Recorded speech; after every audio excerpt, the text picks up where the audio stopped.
And so at this point, the only thing I can predict is that all the crimes in our penal code that this guy, this scumbag, Joseph Socrates, and his cronies, all the crimes in our penal code that have high sentences, 5, maybe 10 years. I also need to let you know that in Portugal, the maximum penalty is 25 years. So you can do the biggest atrocities in Portugal. You can do whatever you want. You will never get more than 25 years. And even that is subject to, parole. So it's very rare that they are ever in prison for those 25 years. You can be the most barbaric criminal and kill people by the hundreds. You will not spend more than 10, maybe 20 years, but definitely not even the maximum allowed in Portugal, which is 25 years. Portugal is a joke, an absolute joke. That's why there's so much corruption.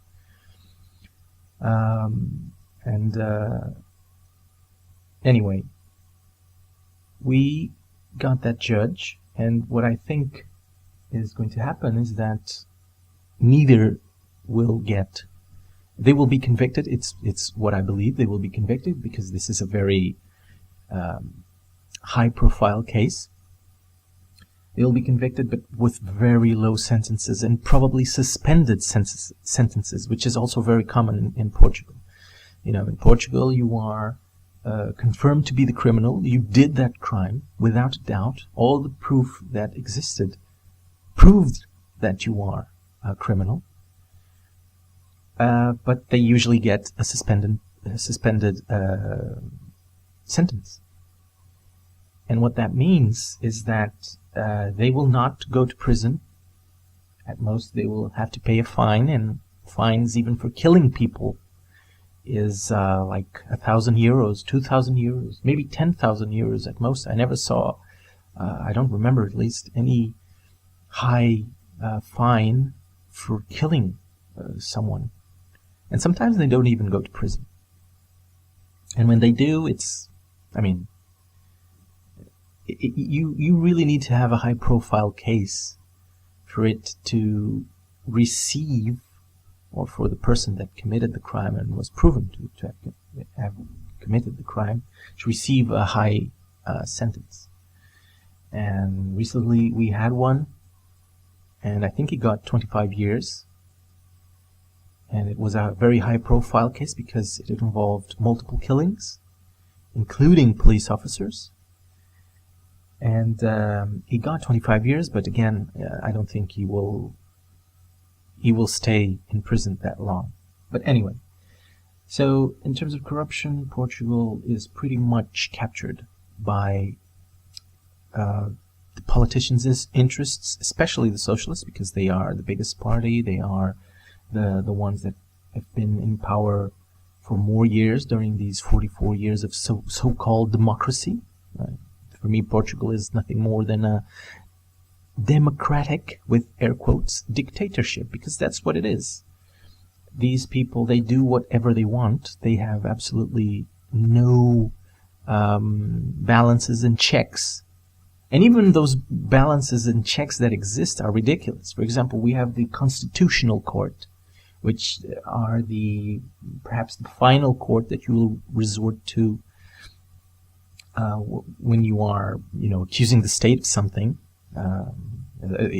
Politicians that are accused of corruption, they eventually go to the Constitutional Court, and more often than not, the Constitutional Court will agree with those politicians. For example, the current government, which is made up of left and far left parties, like communists and those identity and gender politics party, they have a guy there, a minister of economy, I think. I don't really remember what he's a minister of, but basically he broke a law, and that law, the consequence for breaking that law is he loses his job. he had a job in the government. He wasn't minister at the time. And the consequence for breaking that law is to lose your job. And you won't even guess what he said to defend himself about breaking the law, because it's so preposterous, and yet it was accepted by the Constitutional Court. He basically said he didn't know the law. I don't know the law, so yeah, I can break it and it's okay. And the Constitutional Court said, oh, I think he acted in good faith. I don't think that he wanted to break the law, so it's okay. And he kept his job. This is how the justice system in Portugal is. It's a joke. It's non-existent. It doesn't work, and it's completely controlled by the politicians and especially the left. Because in Portugal, as I said, we have absolutely nothing else than the left. And a tiny, tiny party, as I said, that leans more to the center. We have absolutely no right party in parliament, for example. Because Portuguese people have been indoctrinated for 44 years. 44 years of socialism. 44 years of poverty and misery and the destruction of pretty much everything that this country had. We have the third highest debt in Europe. We have some of the highest taxes in Europe, even though we have some of the lowest wages in Europe as well.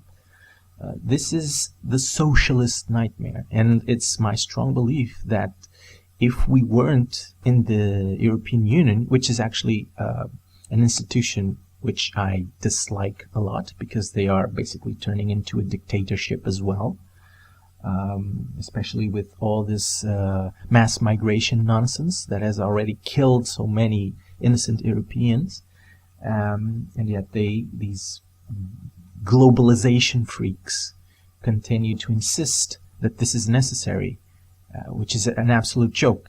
It's not necessary, because we have to take care of our countries, and if the birth rates are low, then we have to implement measures to make sure that people can have all the conditions to have more kids. But they don't do that. These lefty globalization freaks, what they do is they raise taxes all the time. They create more taxes every day. In fact, the current Portuguese government, what they did between 2015 and 2019 is raise taxes and cut spending.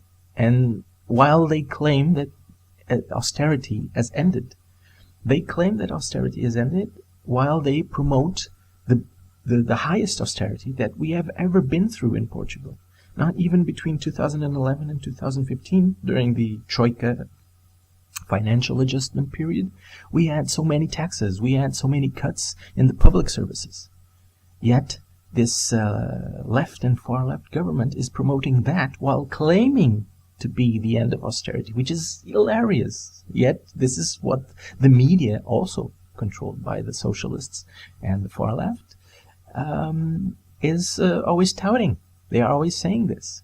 And the European Union is doing exactly the same. They increase taxes. They make sure that the conditions in which the Europeans live are the worst possible, which obviously makes everyone that is responsible think about, well, I don't have the conditions to raise a kid.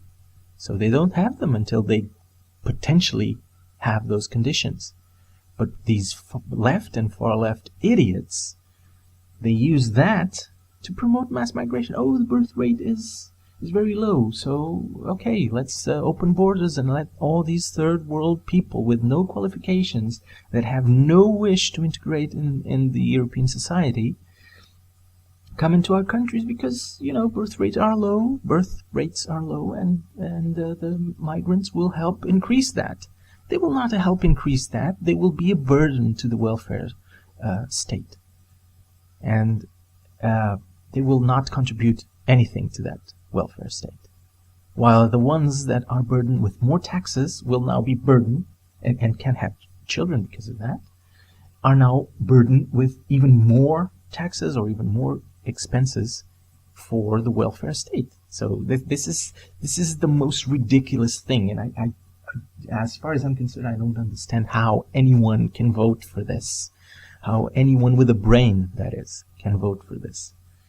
And Portugal is absolutely no different from this, because we have no other choice. It's always left or far left parties that end up in parliament. We do have other parties, but they have such low representation. They don't even have actually representation in parliament. As I said, it's only left, far left, and one tiny center party. And all of this, actually I have many more to say, but probably I'll leave that for another video.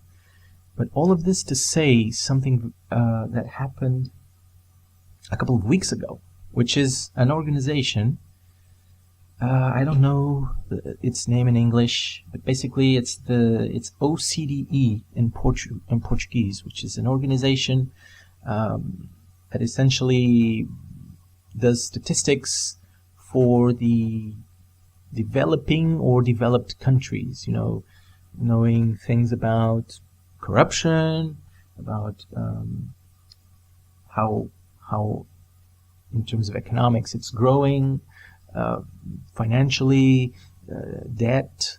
It does all sorts of statistics about the country or the countries that are in development or are already developed, and see if they are stable, if they need any sort of